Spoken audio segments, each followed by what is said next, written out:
ঈদের সময় নানান রকম মিষ্টি খাবারের পাশাপাশি নাস্তার টেবিলে আপনারা চাইলে কিন্তু এই ধরনের একটা ডিশ রাখতে পারেন। আজকে আপনাদের সাথে অসম্ভব মজাদার একটা নুডলসের রেসিপি শেয়ার করব। ছোট বড় যে কেউ পছন্দ করবে এই রেসিপিটা। আশা করছি রেসিপি ভালো লাগবে। আসসালামু আলাইকুম everyone, welcome back to my channel Mukti's cooking world. আজকের রেসিপির জন্য এখানে আমি 1 কাপ পরিমাণ চিকেন ছোট টুকরো করে কেটে নিয়েছি। এবার এর মধ্যে আমি 1 টেবিল চামচ পরিমাণ আদা রসুন বাটা দিয়ে দিলাম। দিচ্ছি 1 চা চামচ পরিমাণ জিরার গুঁড়া, 1 চা চামচ পরিমাণ লাল মরিচের গুঁড়া, আর দিচ্ছি 1 চা চামচ পরিমাণ গরম মশলার গুঁড়া। এবার দিয়ে দিচ্ছি 1 টেবিল চামচ পরিমাণ সয়া সস, আর সাথে দিয়ে দিচ্ছি স্বাদ মতো লবণ। লবণটা একটু বুঝে দিবেন, কারণ সয়া সসে কিন্তু লবণ থাকে। এবার সবকিছু একসঙ্গে ভালোভাবে মিশিয়ে নিয়ে চিকেনটা আপনারা চাইলে ম্যারিনেট করেও রাখতে পারেন, তবে আমি আর ম্যারিনেট করে রাখছি না, এবার একটা সাইডে সরিয়ে রাখছি। আজকের রেসিপির জন্য family fun pack Maggi 2 minutes মাসালা নুডলস আমি ব্যবহার করব। এই প্যাকেট থেকে আমি এখন 2 প্যাকেট ম্যাগি নুডলস নিয়ে নিচ্ছি। আর আপনারা আপনাদের প্রয়োজন অনুযায়ী বাড়িও কিন্তু নিতে পারবেন। চুলায় একটা হাঁড়ি বসিয়ে এর মধ্যে আমি দিয়ে দিচ্ছি বেশ কিছুটা পানি। পানিটা দেওয়ার পরে আমি অপেক্ষা করব পানি ফুটে ওঠা পর্যন্ত। পানি যখন ফুটে উঠবে ওই পর্যায়ে এর মধ্যে আমি দিয়ে দিচ্ছি ম্যাগি নুডলস। নুডলস দেওয়ার পরে একটু জাস্ট আলতো হাতে খুলে দিচ্ছি। খুলে দেওয়ার পরে জাস্ট নুডলসগুলো সিদ্ধ হওয়া পর্যন্ত অপেক্ষা করব। খুব অতিরিক্ত নরম করে কিন্তু সিদ্ধ করা যাবে না।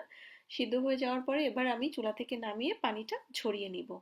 নুডলসের পানি ঝরিয়ে নেওয়ার পরে চুলায় আমি আবারও হাঁড়ি বসিয়ে 2 টেবিল চামচ পরিমাণ তেল দিয়ে তারপরে দিয়ে দিচ্ছি আগে থেকে ম্যারিনেট করে রাখা চিকেনের টুকরোগুলো।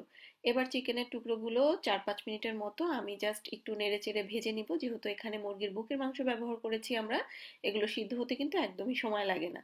চিকেনটা একটু ভাজা ভাজা করে নেওয়ার পরে এর মধ্যে আমি দুটো ডিম দিয়ে দিচ্ছি, মাঝখানটা একটু ফাঁকা করে। এবার ডিম দুটোকে আমি স্ক্র্যাম্বল করে নিচ্ছি। মাঝখানটায় ডিমটা স্ক্র্যাম্বল করে নিয়ে এবার আমি চিকেনের সাথে একসঙ্গে ভালোভাবে মিশিয়ে নিচ্ছি। সবকিছু একসঙ্গে মিশিয়ে নেওয়ার পরে এবার ডিম আর চিকেনের অংশটা তুলে নিলাম। আবারও চুলায় হাঁড়ি বসিয়ে সামান্য একটু তেল দিয়ে এর মধ্যে দিয়ে দিচ্ছি 1/4 কাপ পরিমাণ পেঁয়াজ কুচি। পেঁয়াজটাকে হালকা একটু ভেজে নেওয়ার পরে দিয়ে দিচ্ছি 1/4 কাপ পরিমাণ বিনস বা বরবটি কুচি। দিয়ে দিচ্ছি আধা কাপ থেকে সামান্য একটু বেশি সবুজ এবং লাল কালারের ক্যাপসিকাম, আধা কাপ পরিমাণ বাঁধাকপি, কয়েক ফালি কাঁচামরিচ, আর সবজির জন্য যতটুকু লবণ দরকার অতটুকু লবণ। এবার এই সবকিছু হাই হিটে আমি 2 মিনিটের মতো একটু সটে করে নিব। সবজিগুলোকে একদমই ওভারকুক করা যাবে না, জাস্ট হাই হিটে একটু নেড়েচেড়ে নিয়ে 2 মিনিট পরে এর মধ্যে আমি দিয়ে দিচ্ছি আগে থেকে তুলে রাখা চিকেন এবং ডিমের অংশটা। এবার সবকিছু একসঙ্গে ভালোভাবে একটু মিশিয়ে নিচ্ছি। সবকিছু ভালোভাবে মিশিয়ে নিয়ে এর মধ্যে দিয়ে দিচ্ছি সেই সিদ্ধ করে রাখা ম্যাগি নুডলস।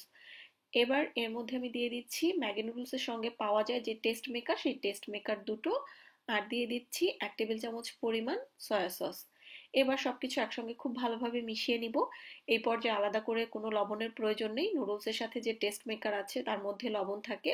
আমরা সবজি এবং চিকেনেও লবণ ব্যবহার করেছি। তো সবকিছু ভালোভাবে মিশিয়ে নিয়ে এবার গরম গরম নামিয়ে আমি পরিবেশন করে নিব। খুবই সিম্পল একটা রেসিপি, বাট ট্রাস্ট মি এটা খেতে অসম্ভব মজার হয়ে থাকে। আসছে ঈদে আপনারা এটা আপনাদের পরিবারের জন্য তৈরি করতে পারেন।